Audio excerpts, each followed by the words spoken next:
Hi everybody, Ricky here from Behind the Bars TV. Hope everyone is fit and well. In this episode, I'm going to be talking about high security prisons and why they are so dangerous. Because a lot of people that are watching my videos are very intrigued about prison. Obviously, it's a prison channel, but the majority of you watching haven't been to prison, and we're delving into some of the myths and the backgrounds of prisons and letting you all know what actually goes on inside the prisons.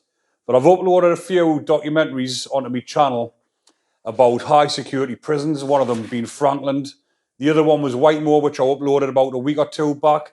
But I will upload more because there's 5 high security prisons in England. And they are Frankland, Long Lawton, Full Sutton, Whitemore, and Wakefield. So they're the 5 dispersal prisons, and they're the 5, excuse me, 5 of the most dangerous prisons in the country. You've also got the likes of Belmarsh and Woodhill, which has got Cat A units in them, which can be very dangerous places as well. But there's just the 5 dispersal prisons in this country, and those are the ones that are the most dangerous. And the reasons that those prisons are the most dangerous is the type of prisoners that are in them. In the high security prisons, the majority of inmates are in there for murder, or they're in there for serious violence, and the big time drug lords or importers. And those are the type of sentences or people that are in there serving big sentences.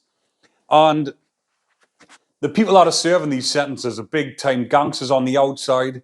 So if you're in these prisons and you don't know how to conduct yourself properly, then you're going to end up in very serious trouble.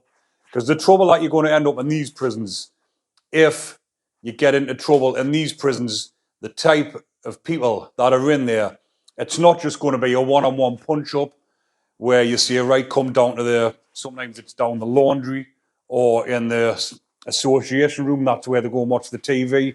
Or sometimes they have a pool table in there. It all depends. Different wings of different jails have different setups. A lot of the time, the lads will say, right, I'll see you down the gym. And don't get us wrong, sometimes they do go and have a straightener. But more times than not, it doesn't end with a straightener. You're not going to have straighteners in high security prisons and that be the end of it. The type of things that's happening in these prisons is people getting stabbed up, hot oiled, and getting seriously, seriously hurt. Because, like I've mentioned, the type of people that are in them, when you've seen the documentaries as well, the Franklin documentary and the Whitemore documentary, it's the biggest gangsters in the country that are in these prisons serving time. And like I've mentioned, the majority of them have committed murder.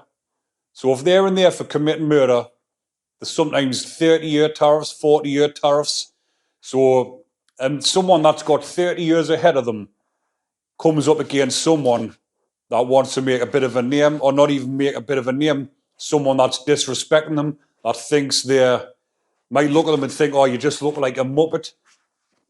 Never underestimate people in these sort of places, because I've seen some of the lads that might look like the puniest of lads on the wing, where you wouldn't think they could fight their way out of a wet paper box. But don't underestimate these type of people, because more times than not, these are the ones that are the most dangerous, because they're not just going to come up and try and batter you with their fists, because they know fine well they'll not be able to do it because they're not that big.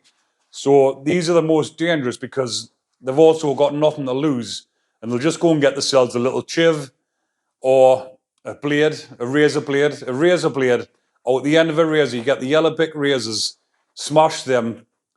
2-inch blade, needn't say no more. Someone comes up behind you, slices your face or slices your throat. It's going to open up some big, nasty wounds. And in these high security nicks, you're not going to settle disputes by having a one-on-one fight, because whoever loses is going to feel disrespected, he's going to feel belittled, and he's going to want revenge. So when you're least expecting it, that revenge is going to come, and it's going to get served up cold, and it's you that's going to be on the end of it.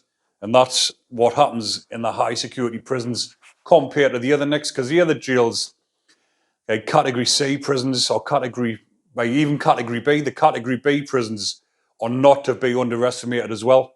Obviously, that's the next one down from dispersals.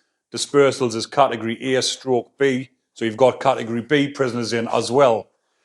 But when they get downgraded and go to Cat B prisons, you've still got the same type of people that were in the dispersal nicks going down into the Cat Bs. And the Cat B prisons are just not as dangerous, but they're just similar as in the dangerousness of the places. Because again, some people are doing 30-year sentences in the Cat Bs, but they've just been categorised as Category B. So they're missing the high security out and they're going straight to Cat B. But even still, someone who's got 25 or 30 years ahead of them, I'll give you an example of a disrespect, what I've seen happen on the wing in front of my eyes. Some lad was walking down the wing and the other kid who was doing a 30-year tariff, he looked up at this particular lad to say hello, and as he looked up, the other lad, he must have been in a bad mood. He's strutting down the landing, and he's just like fucking looked up and gave him a funny look and didn't say hello. You can walk past someone in a high security prison, you say hello to them every day, and then there's a particular day you walk past, and you're in a bad mood or they're in a bad mood, you don't say hello. And that altercation there can go and escalate into something massive. So on this particular day, like I just mentioned, they're walking down the landing and he's looked at him and the other one's like looked down, disrespected him just by his body language and the way that he looked at him. And that set off a big argument later on in the day because the lad who had looked at him to speak to thought he'd done something wrong. And the other lad forgetting about it because he'd come out of his huff or whatever, because he could have been in a huff because he couldn't get his drugs that day. Later on in the day, he might have had his drugs, so he's in a happy mood. But this other lad who feels that he got disrespected hasn't forgotten about it, and he's pulled him up on it.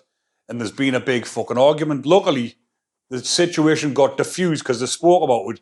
But that situation could have exploded into something massive where they could have sliced each other to pieces over something as stupid. Or it's not even stupid, actually. It is to the normal person out here. But if you're in prison like that and you feel like you've been disrespected or you've disrespected someone, that disrespect is going to get you seriously hurt. And these are the type of things that is an everyday ongoing battle in the high security prisons. And I know a lot of the lads that are watching this that have been in them prisons this year, you're talking shite because it's easy in them prisons. Because some people have said in the comments saying, they said it about the Franklin documentary, saying it's not like that, it's a piece of piss.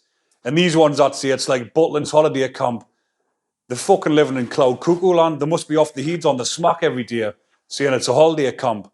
Don't get us wrong, you can go through your prison where you think, you go through without much bother. But it's not a holiday camp. You're seeing all this violence happening all the time. You've got to be on your guard. You've got to make sure that you are presenting yourself properly every day. Because otherwise, if you get caught slipping or if you look at someone in the wrong way, you're going to get seriously hurt.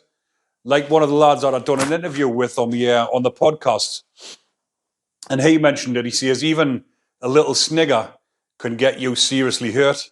Another instance where I'll just give you an example. Two lads on the wing, and one of them is like, he's a bit nervous and he's anxious and all. He doesn't know how to present himself properly. And then you've got this big gangster that looks at him and he just like gives him a little snigger, nervous little snigger.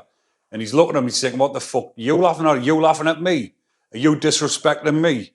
But the other lad, because he's scared, he's bad of an eye, might be new, or he doesn't know how to handle himself properly. He just has a little snigger because he's embarrassed or he feels anxious. But that little snigger can cost him his fucking life. And that's the sort of things you've got to put up with every day in these high security prisons.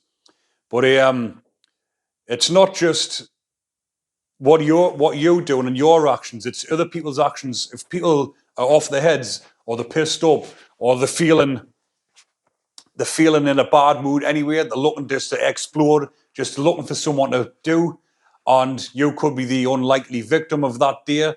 And you've got to be on your guard. You've got to make sure you don't end up in these volatile situations that are happening around you every single day. Because some of the most dangerous lads on the wings are the ones that have got no money and they're wanting the next fix of drugs. They'll do anything just to get a hit. They'll go and slice someone up for a £50 bag of smack or subbies or spice. Most of the time it's spice in the prisons now. But if you watch on some of the other channels, they'll tell you all about it. But these are the type of scenarios that are happening in the high security prisons. And for the people that have never been to prison before, you find this really interesting. So I will keep uploading videos about things like this. But if there is anything else you want me to cover, just let me know in the comments and I will do more videos on them. But hopefully you are enjoying the content. Don't forget to go and like and subscribe to help the channel grow. And when I get to 50,000 subscribers, I will be giving away £1,000 to one of you lucky lot. So go double check to make sure you're subscribed, because that could be you that's going to win the £1,000. Well, keep an eye out for more videos, people. I'll be uploading some more this week. Enjoy the rest of your day. Take care.